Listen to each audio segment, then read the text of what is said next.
title of our message is Christ, our great pattern in suffering. So yan po ang isa sa gusto ng Diyos and ni Apostle Peter to understand by the believers in those times na whatever sufferings they have, they were experiencing, they need to look up or to be reminded of what Jesus did. And that is why he used the word here, example. And the word example in verse 21, sabi niya, for even hereunto were ye called. Tayo ng mga Christian, tinawag tayo because Christ also suffered for us, leaving us an example that ye should follow His steps. When we say example, kaya tayo, pag sinabi example, parang nagbibigay tayo ng example para maintindihan, di ba? Sometimes ganun yung ginagawa natin. For example, we will give a story, an experience, so that the people who is listening to us can understand what we're saying. But in this case, this example, it's not like that. It's not only to understand your suffering, but to follow what Christ or who Christ is. Kaya ang meaning po ng example yan in the original word is hopogramos, in the Greek. Ang meaning niya, a writing copy given to beginners as an aid in learning to draw them an example set before one. Kaya po, sa ancient time, pag sila ay nagtuturo sa bata, katulad din minsan ginagawa sa school, nagbibigay na yan ng natawag din pattern. Diba sa school yung mga broken line, tapos i-fill out lang ng bata.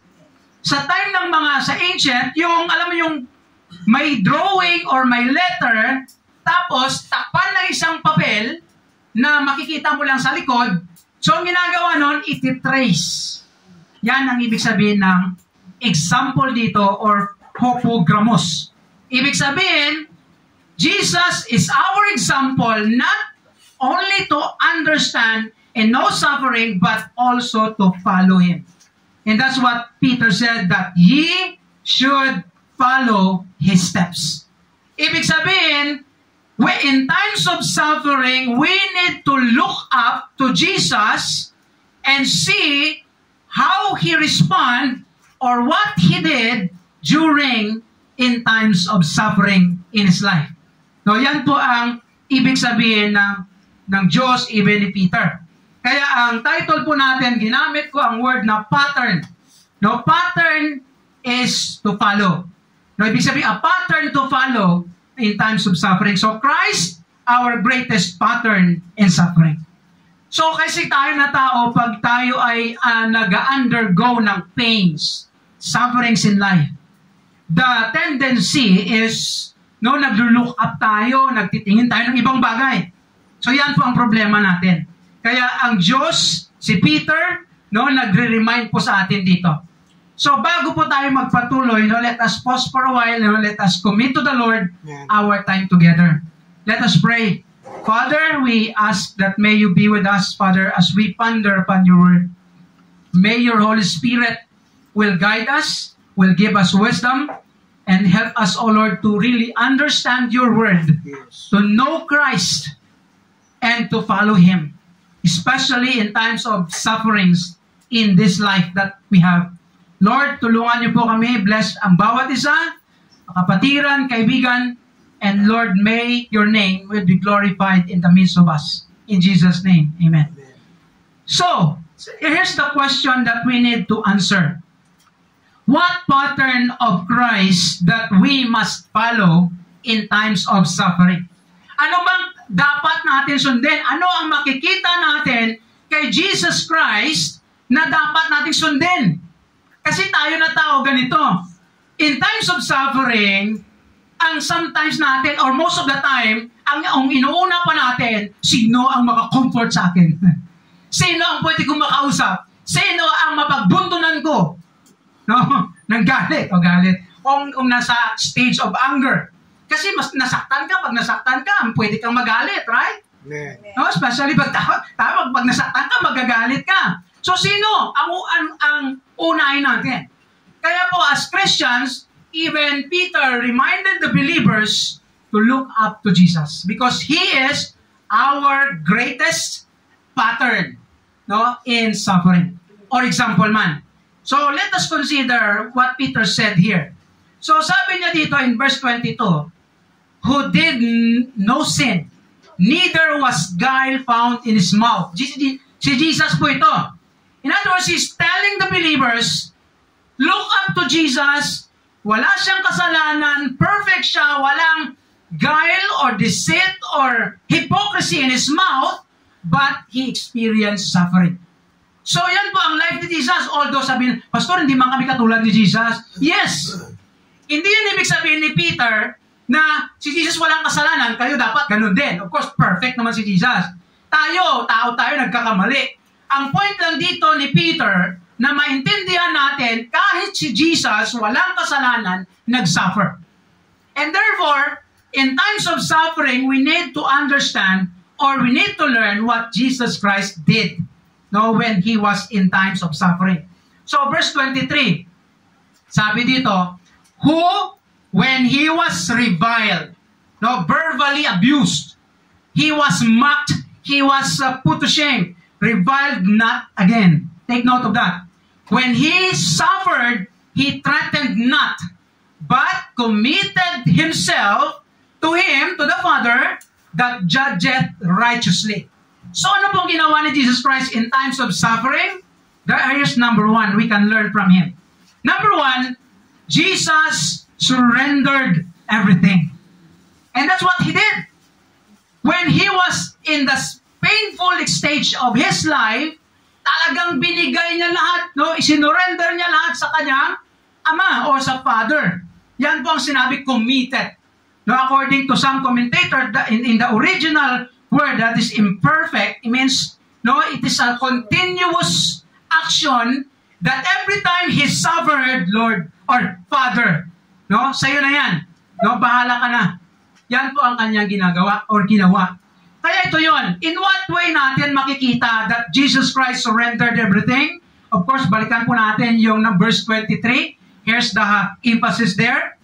Who, when He was reviled, kung maalala po natin si Jesus Christ, grabe ang kanyang mga false accusations sa Kanya, grabe ang mga sinabi sa Kanya na tawag nito, yung papahiya sa Kanya, di ba? Yung mga bystander, o kung Diyos ka, bumaba ka dyan. Iligtas mo sarili mo. You claim to be the Son of God, you claim to be, no, the Savior, the Messiah, save yourself.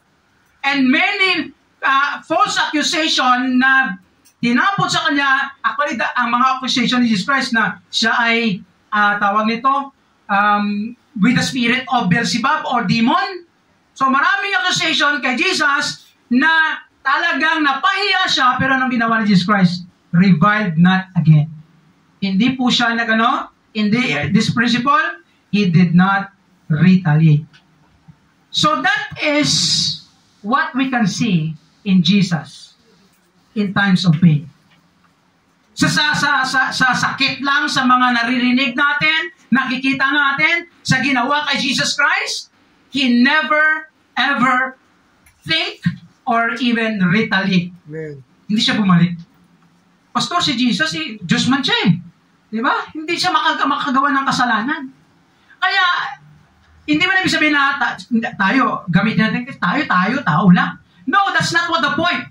The point of Peter is, we need to remember that even Jesus, grabe ka, painful or greatest and deepest experience of pains caused by other people, but He never retaliated. Because of course, the Bible says that vengeance is mine. Hindi tayo pwede mag-retaliate because, no, retaliation is sin before God.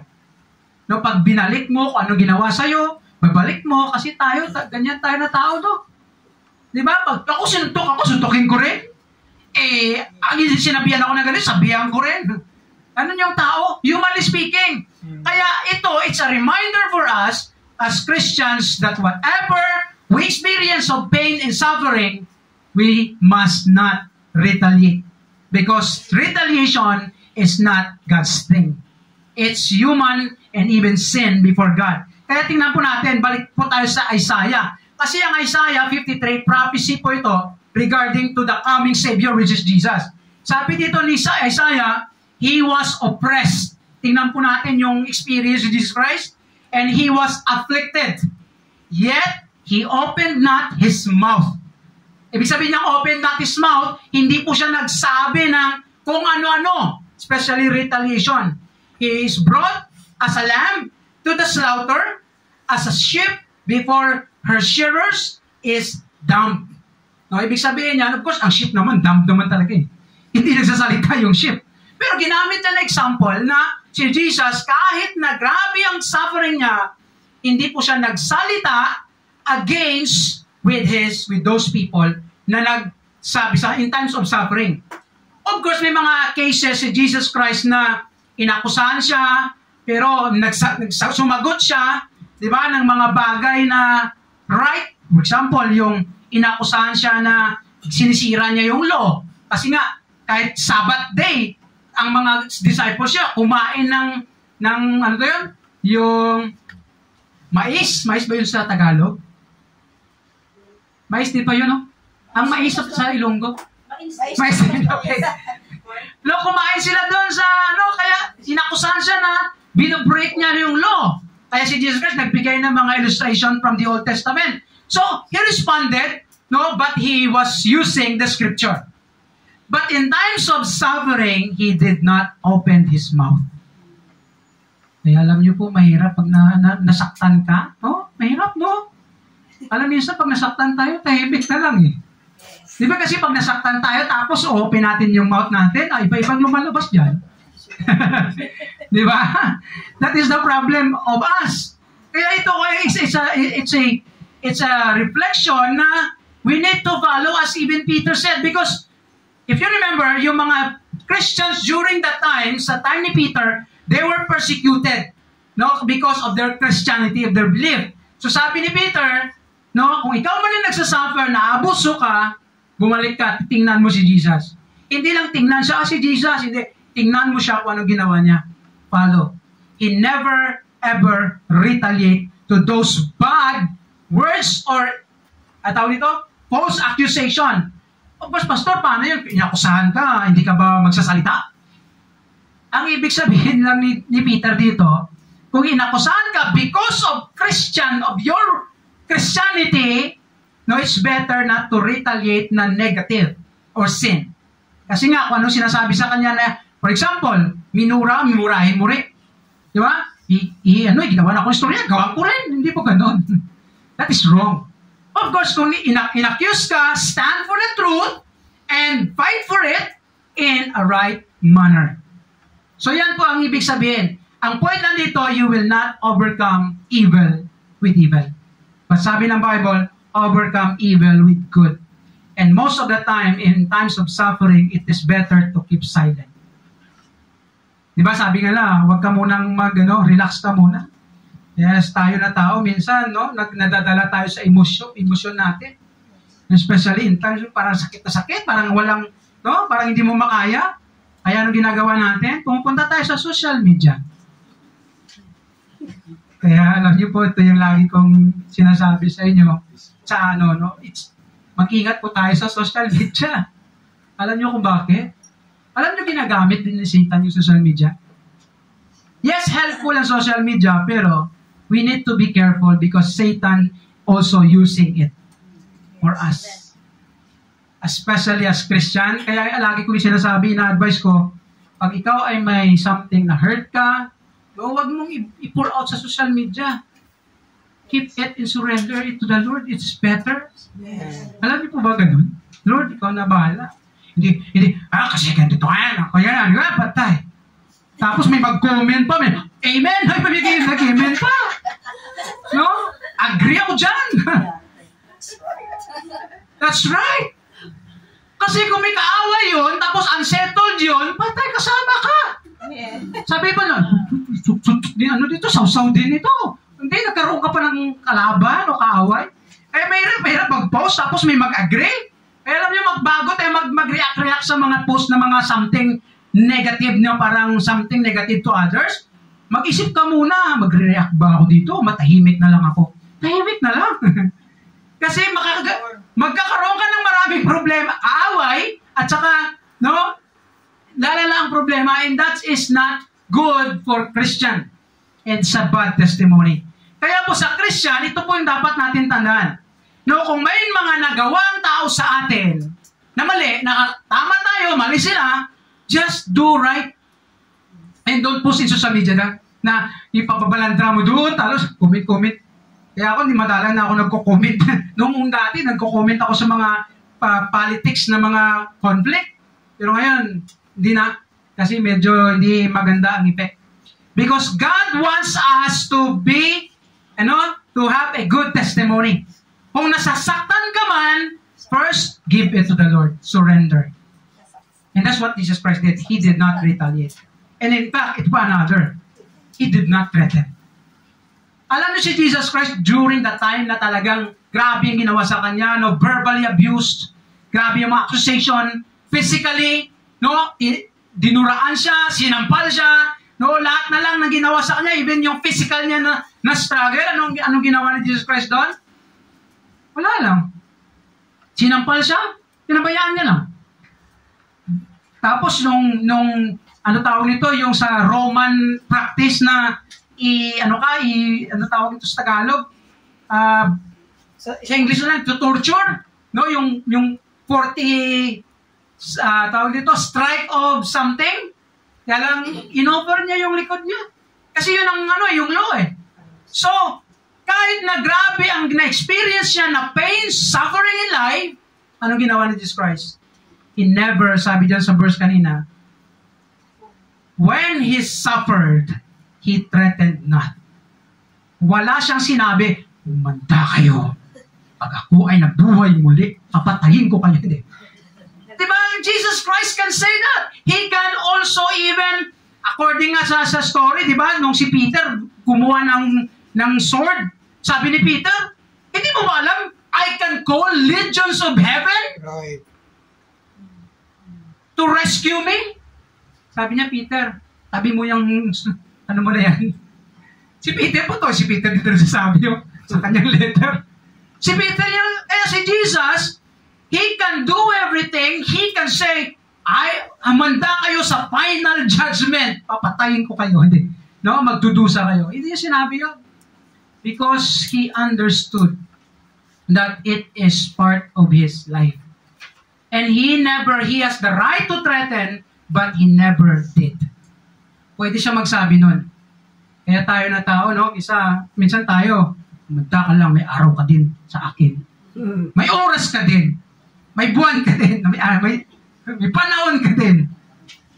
Di ba? Ganun tayo minsan, no? Magta lang yan sa akin. Hindi kaya pwede humanta ka kay Lord.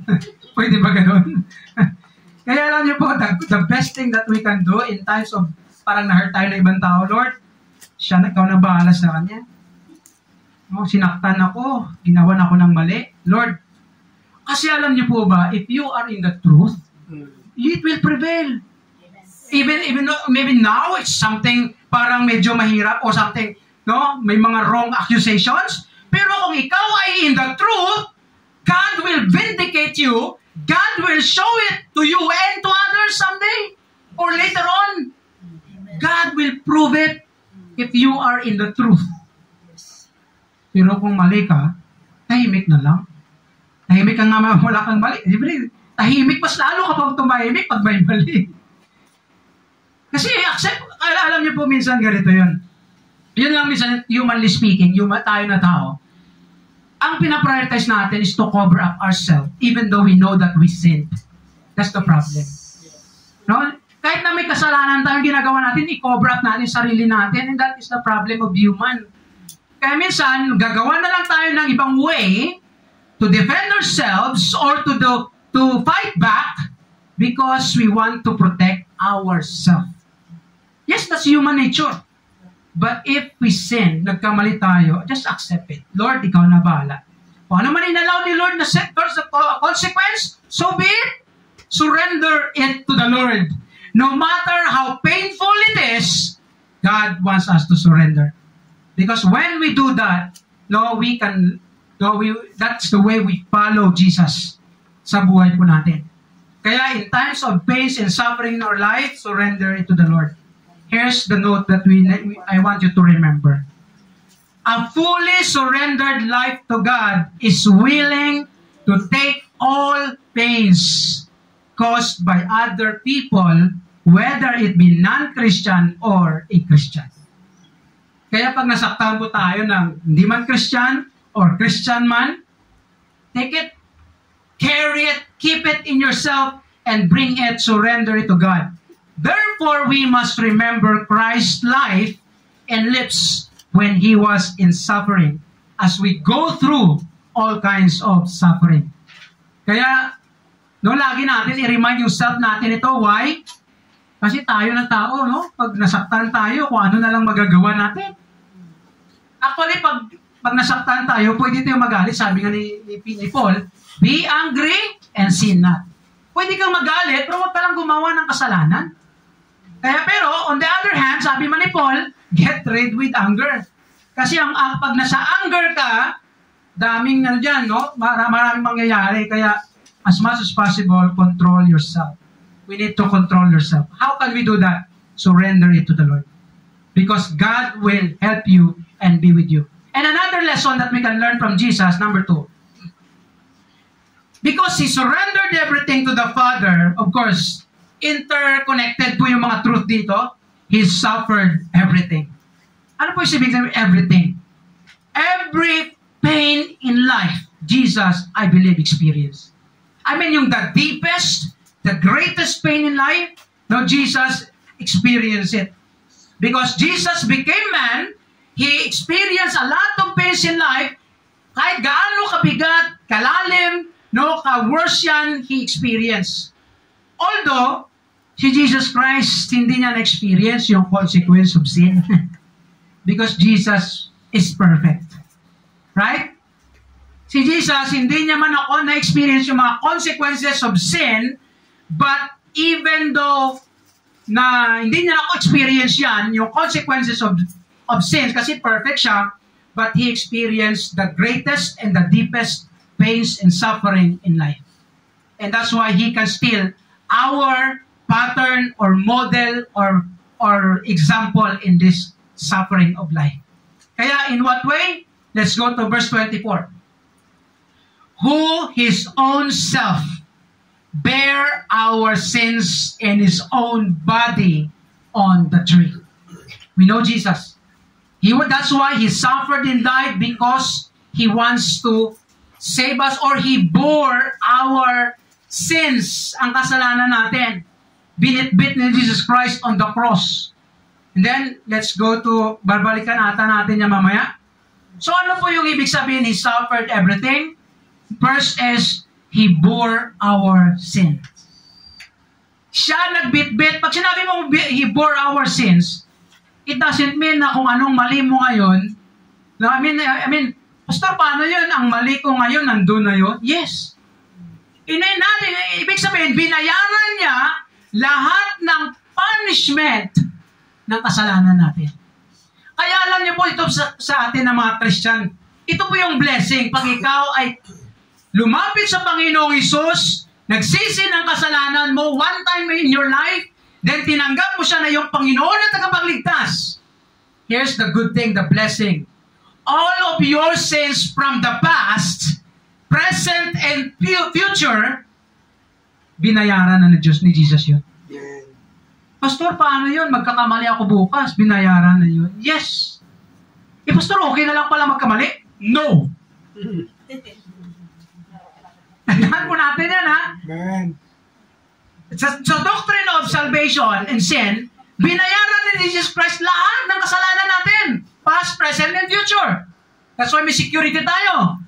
Kahit anong kasalanan magawa natin in the future. Pero hindi ibig sabihin na okay lang, enjoy na lang. No, that's wrong. Because sin has consequences. No, ang sa kasalanan may consequence yan. And that's why ang Diyos lagi nagre-remind sa atin, no, na we need to get rid.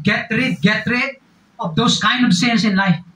Because sin will have consequences, and the worst is, your consequences, the consequences of it, you will suffer.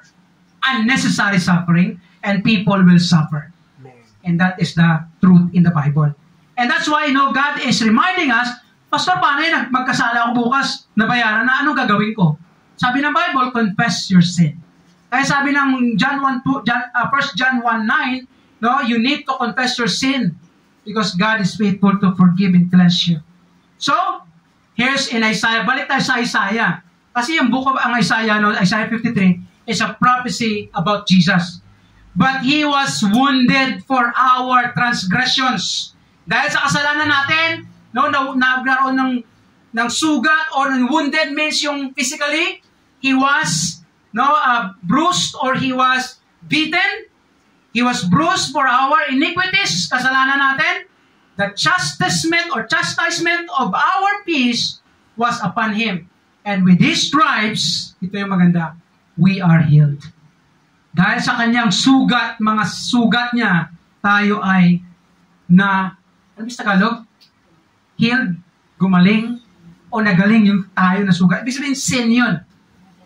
All we like sheep have gone astray, we have turned away everyone to his own way, dahil sa kasalanan, lumayo tayo sa Diyos, and the Lord hath laid on Him, binigay sa Kanya, ginuhos sa Kanya, the iniquity of us all. Si Jesus ang nagbitbit ng kasalanan natin doon sa cross. Binayaran niya lahat. Kaya ang consequence of sin is suffering, even death. And another consequence of sin is this: He bore our shame. Alam niyo po ba, tayo dapat ang nasa cross? Tayo agree with that? Yeah. Tayo dapat ang nilagay doon. Tayo dapat ang napahiya doon. Hindi si Jesus. But because Jesus is our Savior, He loves us, He wants to save people, He bore everything, He suffered everything, He endured everything for the sake of our sin and shame. That's how amazing the love of God toward us. Tayo dapat ang napahiya at ipahiya doon.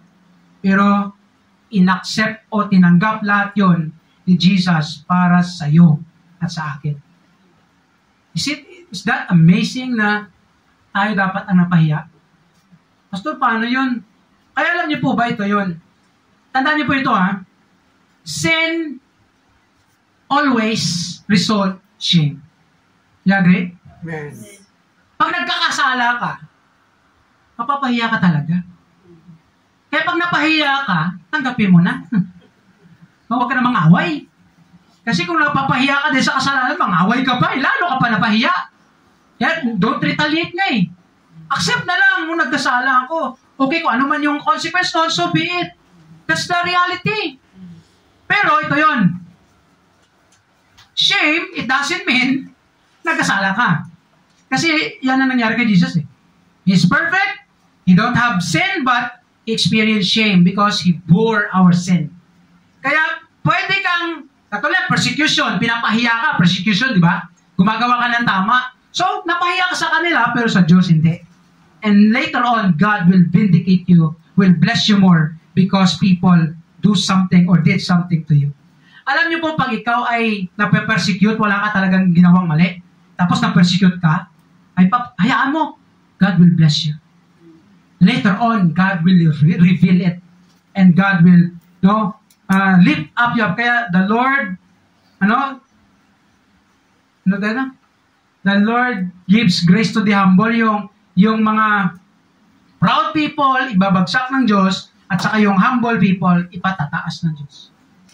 Yun na lang ang pinaka-best natin magawa Magpakumbaba, surrender to the Lord, and accept whatever consequence or sin or shame that we have experienced. Because if you are truly surrendered life to God, God later on will vindicate you, will bless you more if you really surrender everything.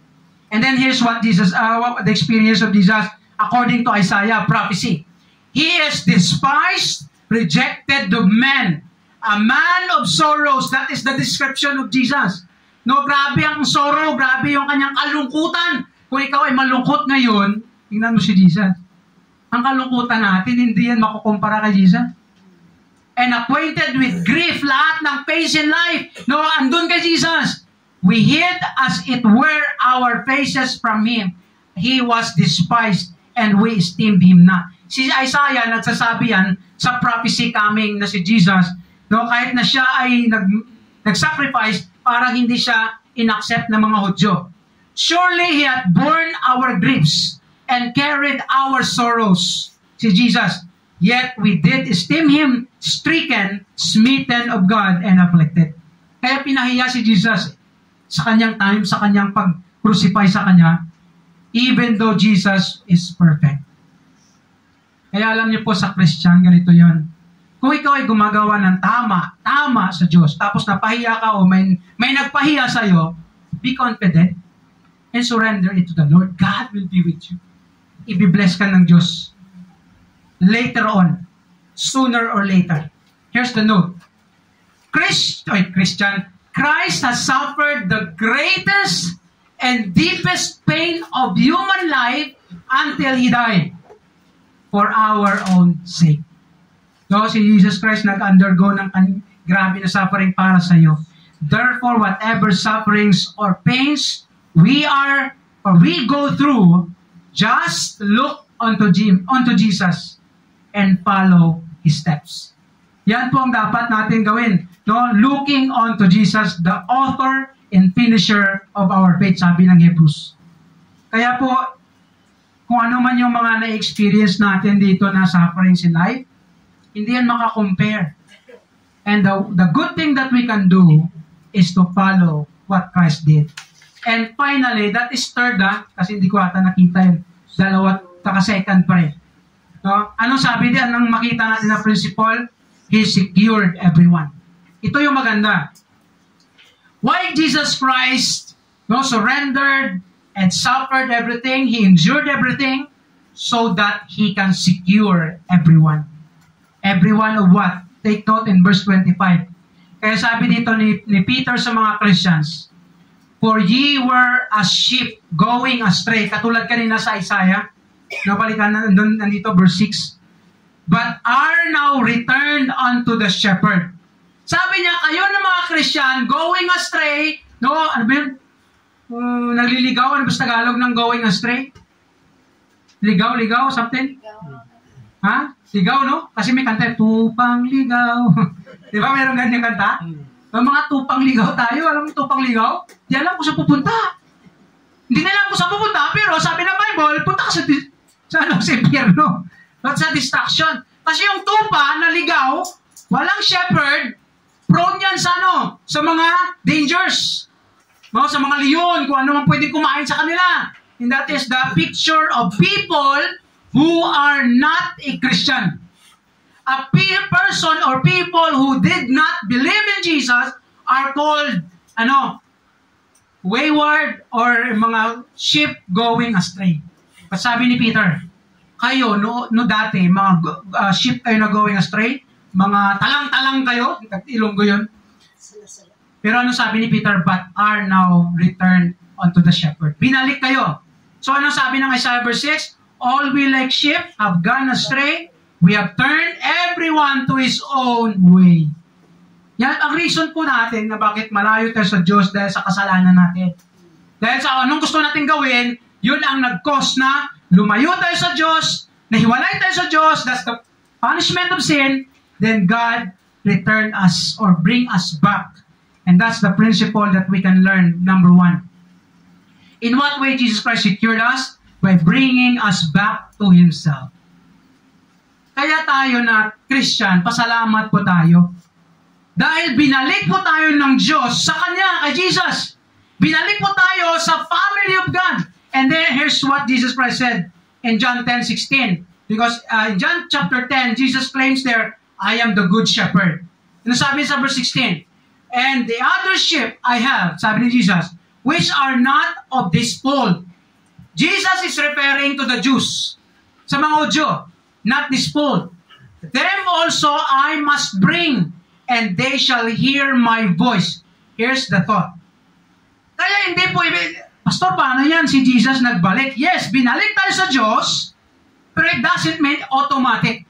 Ano po yung makita natin na principle, sabi ni Jesus? I must bring them to the fold, to my presence, to my family. But ano dyan?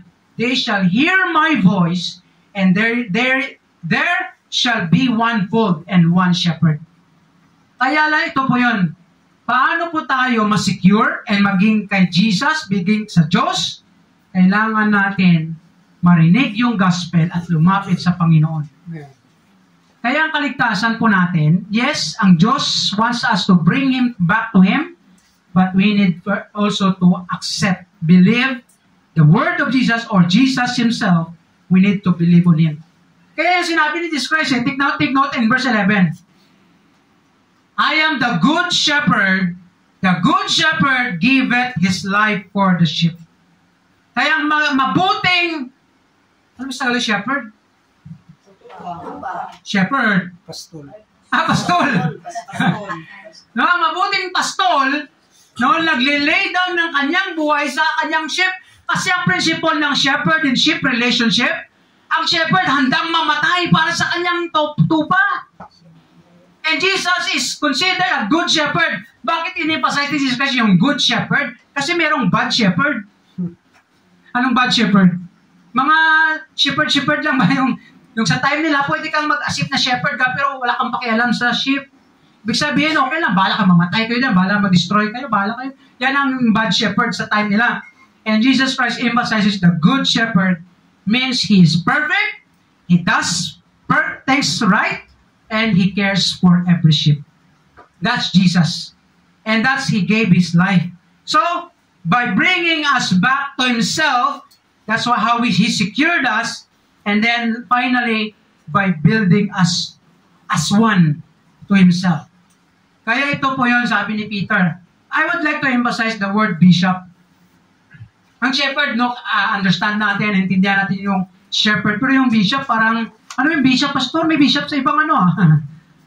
Alam sa Bible, ang word na bishop, totoo naman po yun sa Bible bishop. Ang ibig sabihin ng bishop, episkopos in Greek, sabi niya, an overseer, a man charged with duty of seeing that things to be done by others are done rightly.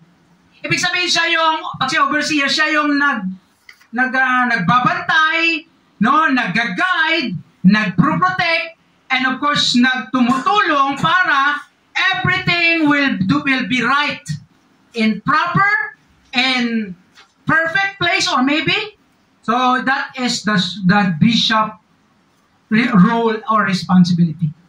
And Jesus is the shepherd and bishop of our soul. Ibig sabihin, that's what we are saying. He is the one who is building us up as one in His family. Bishop and shepherd. Kaya alam niyo po, tayo na Christian, or I mean, ang role of shepherd and bishop, na-consider din yan sa pastor.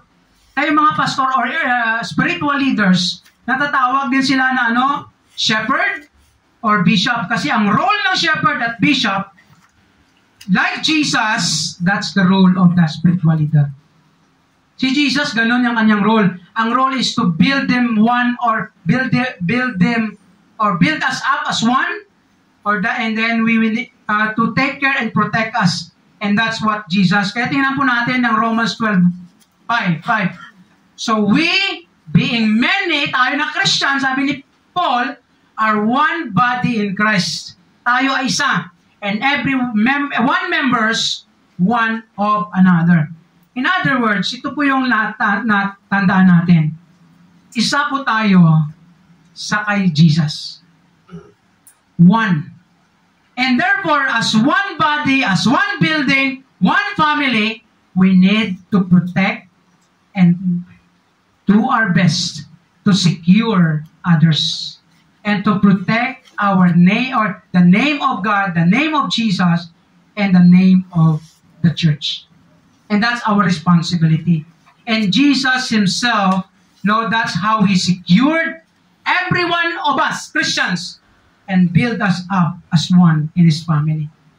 Kaya po, as Christians, it is also our responsibility to be a part of the family and be responsible for it. especially kami na mga pastor or spiritual leaders, it is our responsibility to build you up, to protect you from dangers of sin, from dangers of things or anything in this life or in Christian's life. Kaya po, that is our responsibility. Jesus Christ endured all kinds of sufferings so that He could save and secure everyone who will believe on Him and make them one family that glorifies Him and the Father in heaven. Therefore, we must learn to bear our sufferings for the good of others, especially of the church. Kaya alam niyo po sa Christian, kung ikaw ay Christian, may mga sufferings ka and pains, we need to control it. We need to bear it. We need to, not to retaliate, not to threaten, not to do something evil, because if we do that, we break and we damage our name or name of God and the family of Jesus or of God. Kaya we need to protect as much as we could. Kailangan natin yan. Kaya that is our responsibility as Christians. So, whatever your experiences now, ano man yung mga pains mo, caused by other people, caused by your physical or health, always remember, you are secured. We are secured. And let us surrender everything, endure everything, and be confident in everything that we are experiencing, as long as we do right before God. That's what we need to do. Here's our reflection. Do we fully surrender every pain we experience caused by others? Okay lang kasi pag nasaktan ka sa sarili mo, right? Nagkasakit ka, natapa ka, nabangga ka, okay lang yan, parang accept mo. Ano ba kulo? Parang accept mo, pero pag iba na yung cause ng pains caused by others, mahirap yun, ha? Diba? Magkaka-bitter ka, lahat na lang. Gagawa ka pa ng hindi maganda. So, are we fully surrendered it to the Lord? How is our patience and endurance toward others? Ano bang patient natin? May endurance ba tayo sa ibang tao na parang, ano ba to? Hindi man nakikinig. Ano ba to? Parang matigas ang ulo? No, we need to be patient and have endurance. Forgive, and that's what Jesus Christ did. No, ang first niya na sinabi at the cross, first saying, Father, forgive them, for they know not what they do. Even though He was talagang beaten, smitten, lahat na lang, but His word, forgive them. That's the expression of fully surrendered life. Lord, forgive them. Mali man ginawa nila sa akin, bahala ka na sa kanila. Hayaan mo na. Ang hirap na, Lord, sipain mo yan. Hindi man ang gato. Si Lord na bahala. Patience and endurance. Are we doing our best to protect especially the family of God? Ginagawa ba natin yung best natin para maproteksyonan not only yourself, but the majority of the family of God? Ginagawa ba natin yan? So as Christian, that is our accountability, our responsibility. May God bless His word as we ponder upon this. Let us